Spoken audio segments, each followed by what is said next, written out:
Hello students, this is Dinesh Kumar Yadav, and in this video we are going to discuss about internal resistance, EMF and terminal potential difference of a cell। तो देखिए बात करते हैं एक cell की। तो कोई भी जो हमारा सेल होता है उस सेल का अपना कुछ रेजिस्टेंस होता है, इंटरनल रेजिस्टेंस। ठीक है, मतलब क्या होता है कि भाई अगर यहाँ पर आपके पास एक सेल है, ठीक है, सपोज ये आपके पास एक सेल है, इसको अगर आप कनेक्ट करते हो किसी एलईडी बल्ब के थ्रू, और यहाँ पर तो क्या होगा, जैसे आप कनेक्ट करोगे यहाँ पर इसमें करंट पास होगा, और सपोज यहाँ से आई करंट पास हो गया, V वोल्ट का ये सेल है। तो इस केस में ये जो बल्ब है आपका ग्लो करेगा। तो क्या होगा, यहाँ पर ये जो बल्ब है ये एक तरह का आपको एक्सटर्नल रेजिस्टेंस यहाँ पर प्रोवाइड कराएगा। तो ये सेल क्या कर रहा है, ये पोटेंशियल डिफरेंस प्रोवाइड करा रहा है। ये बेसिकली इसके कारण करंट फ्लो कर रहा है, प्लस पॉजिटिव से नेगेटिव, या फिर हम कहेंगे इलेक्ट्रॉन फ्लो कर रहे हैं नेगेटिव से पॉजिटिव की तरफ। इलेक्ट्रॉन कैसे होते हैं, इलेक्ट्रॉन पे नेगेटिव चार्ज होता है, तो इलेक्ट्रॉन जो है वो इस डायरेक्शन में यहाँ पर फ्लो कर रहे हैं। ठीक है, ये इलेक्ट्रॉन को इस डायरेक्शन में फ्लो करा रहा है, इलेक्ट्रॉन इस तरह से यहाँ पर फ्लो कर रहे हैं नेगेटिव से पॉजिटिव। ठीक है, अब देखिए यहाँ पर बैटरी, ये जो बैटरी है, बैटरी के अंदर ये जो इलेक्ट्रॉन है ये फ्लो करते हैं उल्टा पॉजिटिव से नेगेटिव। तो यहाँ पर बैटरी में जो इलेक्ट्रोलाइट होता है, इसके जो इलेक्ट्रोड्स होते हैं, जब इलेक्ट्रॉन्स यहाँ से पास होते हैं तो उनको एक रेजिस्टेंस जो है वो फेस करना होता है। इसी रेजिस्टेंस को हम बोलते हैं इंटरनल रेजिस्टेंस, और इसको हम स्मॉल r से डिनोट करते हैं। तो जो टोटल इफेक्टिव रेजिस्टेंस होता है वो एक तो एक्सटर्नल रेजिस्टेंस हो जाता है करंट के लिए, और एक हो जाता है plus internal resistance, that is r। So total resistance हमारा होता है R प्लस R। ठीक है, सो ये इतना ज़्यादा रेजिस्टेंस जो है वो करंट को पास करना पड़ता है जब वो एक सेल से गुजरता है। ठीक है, तो यही होता है हमारा इंटरनल रेजिस्टेंस। तो basically the resistance possessed by the electrolyte and electrodes is called internal resistance of a cell. तो एक सेल के अंदर जो इलेक्ट्रोलाइट होता है, जो उसका सॉल्यूशंस होगा, और जो इलेक्ट्रोड्स यूज़ किए आपने, उनके कारण जो रेजिस्टेंस प्रोवाइड होता है, ठीक है, वो होता है हमारा internal resistance, and it is denoted by small r। बात करते हैं फैक्टर अफेक्टिंग इंटरनल रेजिस्टेंस कि कौन से वो फैक्टर्स है जो कि इंटरनल रेजिस्टेंस को अफेक्ट करते हैं। तो देखिए सबसे पहला फैक्टर होता है लेंथ ऑफ द इलेक्ट्रोड, कि भाई जो आपके इलेक्ट्रोड्स है उसकी लेंथ कितनी है, उसके लेंथ पर डिपेंड करेगा जो आपका इंटरनल रेजिस्टेंस होगा। सेकेंड होता है nature of material of electrolyte and electrodes. तो जो आपका इलेक्ट्रोलाइट है उसमें कौन से मटेरियल का बना हुआ है, ठीक है, कौन कौन से मटेरियल्स हैं उसके अंदर, या आपका जो इलेक्ट्रोलाइट है वो कौन सा है, कॉपर है, एल्यूमिनियम है। ठीक है, तो डिपेंड करेगा यहाँ पर उनकी नेचर के ऊपर। Second spacing between third spacing between the electrodes के बीच में जो स्पेसिंग होती है उनके बीच में भी उनसे भी जो हमारा इंटरनल रेजिस्टेंस है वो अफेक्ट होता है। Fourth is area of the electrode and immerse in the electrolyte, कि आपके जो इलेक्ट्रोड है वो कितने डूबे हुए हैं इलेक्ट्रोलाइट में। ठीक है, उनका जो एरिया होता है उस पर भी डिपेंड करता है हमारा internal resistance. And last is concentration and temperature of electrolyte, कि जो आपका इलेक्ट्रोलाइट है उसकी कंसंट्रेशन, वो कंसंट्रेटेड है या डाइल्यूट है, कितनी कंसंट्रेशन है, प्लस टेम्परेचर जो है उसका, उस पर भी हमारा इंटरनल रेजिस्टेंस डिपेंड करता है। तो ये वो जो फैक्टर्स है जिन पर हमारा इंटरनल रेजिस्टेंस डिपेंड करता है। इसके बाद हम बात करते हैं EMF and terminal potential difference की। So first EMF of a cell. So the potential difference between the two terminal of a cell when cell was in open circuit is called EMF of a cell and it is denoted by letter capital E। अब देखिए EMF जो होता है basically EMF, जैसे आप terminal potential difference पढ़ते हो तो EMF जो है वो एक तरह का पोटेंशियल डिफरेंस ही होता है। भाई आपको पोटेंशियल डिफरेंस तो पता है, the potential difference between two terminal of a cell when cell is in close circuit, कि भाई अगर आपने एक सेल है उसको सर्किट में कनेक्ट किया हुआ है, ठीक है, ये सेल है, इसको आपने कनेक्ट किया हुआ है यहाँ पर, ठीक है, इसको आपने कनेक्ट किया हुआ है, बल्ब जो है आपका ग्लो कर रहा है, तो क्या होगा, इस बल्ब के अक्रॉस एक पोटेंशियल होगा, ठीक है, एक पोटेंशियल होगा, उसी को हम बोलते हैं टर्मिनल पोटेंशियल डिफरेंस।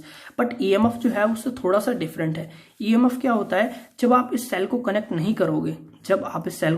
करोगे, तब इसका एक पोटेंशियल डिफरेंस होगा। सपोज वो पोटेंशियल डिफरेंस 5 वोल्ट है, तो उस पोटेंशियल डिफरेंस को हम कहते हैं EMF।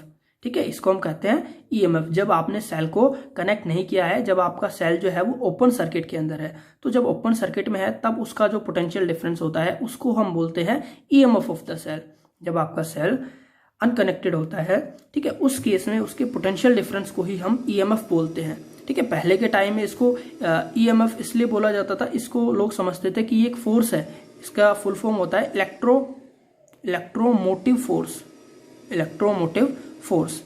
ठीक है, वो सोचते थे कि भाई यहाँ पर कोई फोर्स है जो कि धक्का मार के इलेक्ट्रॉन्स को मूव कराता है, तो इसलिए इसको ईएमएफ नाम दिया जाता है। ठीक है, बट ईएमएफ जो है यहाँ पर अभी हम जानते हैं कि भाई ये क्या होता है, ये बेसिकली पोटेंशियल डिफरेंस होता है जिसके कारण जो हमारे चार्जेस है वो फ्लो करते हैं। ठीक है, कोई फोर्स नहीं होता यहाँ पर, तो इसलिए ये क्या है, ये एक पोटेंशियल डिफरेंस ही है, ये एक पोटेंशियल डिफरेंस ही है और एक मैक्सिमम पोटेंशियल डिफरेंस है।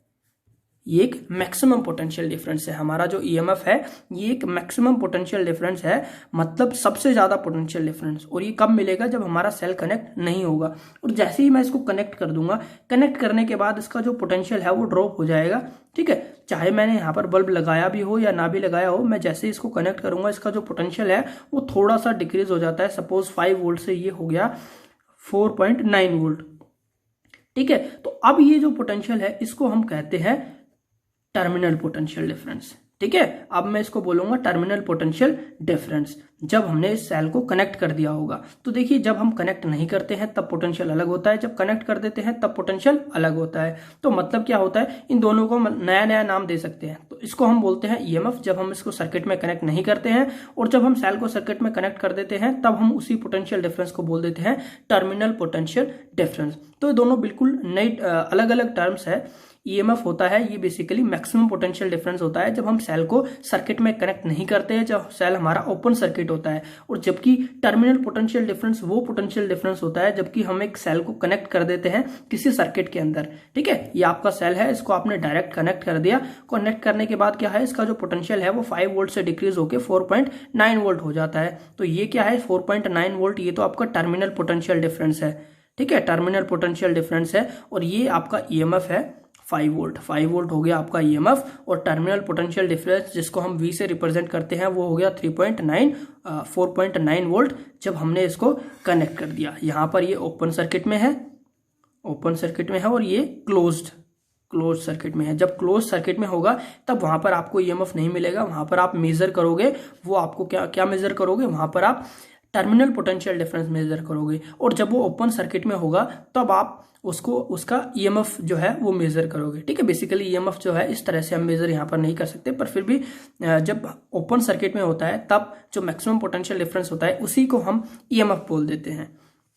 ठीक है, अब जैसे आप कोई सेल लेके आते हो तो उस सेल के ऊपर लिखा होगा कि भाई वो 5 वोल्ट का है, 2 वोल्ट का है, 3 वोल्ट का है। ठीक है, जैसे मेरे पास ये एक सेल है, तो इस सेल पे देखिए यहाँ पर ये लिखा हुआ है 1.2 वोल्ट, मतलब ये जो सेल है ये 1.2 वोल्ट का है। तो ये जो 1.2 वोल्ट यहाँ पर लिखा हुआ है ये क्या है, ये है यहाँ पर इसका ईएमएफ। ठीक है, this is the EMF of the cell. 1.2 volt क्या है, ये इसका ईएमएफ है। और जब मैं इसको सर्किट में यूज करूंगा तो ये इसका जो पोटेंशियल है, इसका जो ईएमएफ है ये थोड़ा सा कम हो जाएगा, और ये सपोज 1.2 ना रह के 1.1 वोल्ट हो जाता है। तो उस 1.1 वोल्ट को हम कहेंगे टर्मिनल पोटेंशियल डिफरेंस। तो this is the main difference between terminal potential difference and EMF. ठीक है, ये जो हमारा सेल था इसका ईएमएफ था 1.2 वोल्ट। तो ईएमएफ आप डायरेक्टली देख सकते हो, कोई भी आप नया सेल लेके आते हो, नई बैटरी लेके आते हो, उसके ऊपर लिखा होगा कि इतने वोल्ट का जो करंट है, ये पोटेंशियल डिफरेंस है वो आपको डिलीवर करेगा। तो वो जो लिखा होता है वोल्ट में वो होता है आपका ईएमएफ। और जब आप उसको यूज करोगे तो थोड़ा सा पोटेंशियल ड्रॉप होता है।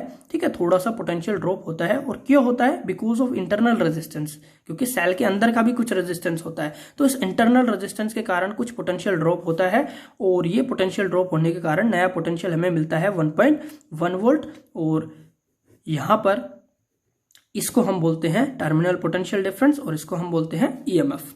ये ओपन सर्किट में होगा और ये क्लोज सर्किट के अंदर होगा। समझ गए। अच्छा, इसके बाद बात करें अगर हम दोनों में रिलेशन की, तो क्या होता है कि भाई हमारा ईएमएफ जो है वो कुछ ड्रॉप हो जाता है जब हम उसको कनेक्ट करते हैं। तो ये सपोज मान लेते हैं एक सेल है, उसका ईएमएफ है ई और उसका टर्मिनल पोटेंशियल डिफरेंस है वी। मतलब जैसे ही मैं उसको कनेक्ट कर देता हूँ एक वायर के थ्रू, ये आपका एक सेल है, ठीक है, और इसका पोटेंशियल डिफरेंस है वी। और जैसे ही मैं इसको ऐसे कनेक्ट कर दूंगा, इसके दोनों हाई पोटेंशियल और लो पोटेंशियल को कनेक्ट कर दूंगा, अब इसका पोटेंशियल बन जाएगा वी।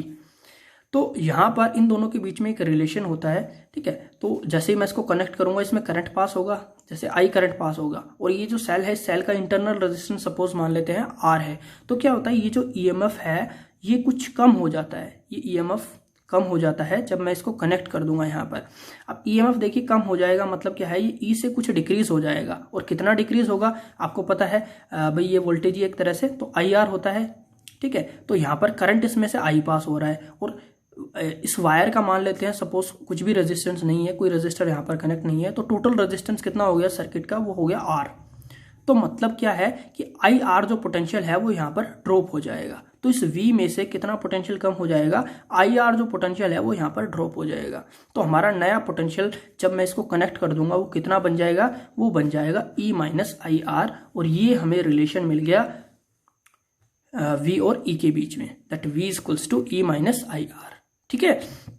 भाई सबसे पहले आपके पास एक सेल था जिसका ईएमएफ था या मैक्सिमम पोटेंशियल डिफरेंस था या terminal potential maximum potential difference था जब हमने उसको कनेक्ट नहीं किया था, ठीक है। जब हमने उसको कनेक्ट नहीं किया था, जब वो सिंपली इस तरह से था, तो उसका ईएमएफ कितना था, ई था, और जैसे ही मैंने इसको कनेक्ट कर दिया तो उसका जो ईएमएफ है वो ई से चेंज होके कितना हो गया, वी हो गया, और इतना पोटेंशियल यहाँ पर ड्रॉप हो गया जो कि बराबर होगा इसमें जो करंट पास हो रहा है मल्टीप्लाई बाय इस सेल का जो इंटरनल रेजिस्टेंस है, and this is the relation between V and E, ठीक है। और आप याद रखिए कि जो वी है, जो ई है, E is always greater than V, E हमेशा V से ज्यादा होगा, क्योंकि E तो भाई ईएमएफ होता है जो आप सेल शुरू में लेके आते हैं, उसका पोटेंशियल हमेशा सबसे ज्यादा होगा। जैसे मेरे सेल का 1.2 वोल्ट है और बाद में आप इसको यूज करोगे तो ये हमेशा इससे कुछ कम ही होगा, चाहे 0.1% कम हो लेकिन इससे कुछ कम ही होगा, ठीक है। बट ईएमएफ हम कह सकते हैं कि हमेशा टर्मिनल पोटेंशियल डिफरेंस से ज्यादा होता है, EMF is always greater than terminal potential difference, but except in one case, एक केस में क्या होगा, एक केस में हमारा जो टर्मिनल पोटेंशियल डिफरेंस है ई जो है वो कम होता है वी से, और ये कब होता है, ये होता है ड्यूरिंग रिचार्जिंग ऑफ सेल, ठीक है। जैसे मेरे पास ये जो सेल है ये आपको दिख रहा होगा, ये रिचार्जेबल सेल है, तो रिचार्जेबल सेल है मतलब मैं इसको रिचार्ज कर सकता हूं। तो क्या होता है कि भाई ये इसका यहाँ पर नेगेटिव टर्मिनल है, ये इसका पॉजिटिव टर्मिनल है, ठीक है। तो क्या होगा, इसको रिचार्ज करने के लिए मुझे क्या करना पड़ेगा, मुझे जो मेरा हायर वोल्टेज का सोर्स है उसका नेगेटिव इसके नेगेटिव से कनेक्ट करना पड़ेगा, और उसका पॉजिटिव इसके पॉजिटिव टर्मिनल से कनेक्ट करना पड़ेगा। तो जब मैं नेगेटिव को नेगेटिव से और पॉजिटिव को पॉजिटिव से यहाँ पर कनेक्ट करूंगा तो क्या होगा, अब इसमें जो चार्ज है वो उल्टा फ्लो करेगा यहाँ पर, ठीक है। तो इस केस में यहाँ पर क्या होगा, यहाँ पर इसका जो ईएमएफ है वो कुछ बढ़ जाएगा, कितना बढ़ जाएगा, तो यहाँ पर V जो है वो हो जाएगा V equals to E plus I R, ठीक है। तो इस स्पेशल केस में इसमें V जो है वो ज्यादा हो जाता है E से, ओनली इन वन केस, जब हम एक सेल को रिचार्ज करते हैं, जब हम रिचार्ज करेंगे तो पॉजिटिव को कनेक्ट करेंगे, ठीक है। जो हमारा हायर सोर्स है तो उसके पॉजिटिव को हम कनेक्ट करेंगे सेल के पॉजिटिव से, और नेगेटिव को कनेक्ट करेंगे सेल के नेगेटिव से, and in this case the V will become greater than E, जो वोल्टेज है वो टर्मिनल पोटेंशियल डिफरेंस है वो ईएमएफ से ज्यादा हो जाएगा, ओके। अच्छा, इसके बाद देखिए इनके बीच में एक छोटा सा रिलेशन और है, तो हमको पता है V equals to E minus I R होता है, तो अगर मैं यहाँ पर निकालता हूँ इंटरनल रेजिस्टेंस, तो आई आर यहाँ पर हो जाएगा V minus E, sorry E minus V, ये हो गया E माइनस वी, और अगर मैं R निकालता हूं तो ये हो गया E minus V divided by I। अब यहां पर आपको पता है I equals to V divided by R होता है, तो इस केस में मैं पुट कर देता हूं E minus V divided by V by R, so V by R, so R जो है वो पलट के ऊपर चला जाएगा, E minus V divided by V into R। तो ये आपको एक फॉर्मूला मिल गया E minus V divided by V multiply by R, ठीक है। ये एक और फॉर्मूला मिल गया, या फिर इसको हम इस तरह से भी लिख सकते हैं E minus V by V हो गया 1 इंटू आर, और इसको मैं लिख सकता हूं E by V multiply by R minus R is equals to R, and E by V into R is equals to R minus R, and E by V is equals to R minus R divided by R, and E minus E divided by V is equals to R by R minus 1। तो ये एक और relation हो गया यहाँ पर E by we के बीच, E और V का, ठीक है। तो ये रिलेशंस जो है आपको ये आपको याद रखनी है यहाँ पर, ठीक है। ये आगे हम जो टॉपिक करेंगे जब हम पोटेंशियल डिफरेंस पोटेंशियोमीटर पढ़ेंगे तो वहाँ पर इंटरनल रेजिस्टेंस निकालने में ये जो फॉर्मूला है हमारे ये काम आएंगे वहाँ पर, ठीक है। ये दोनों फॉर्मूलाज यहाँ पर। Okay, so this is all about internal resistance.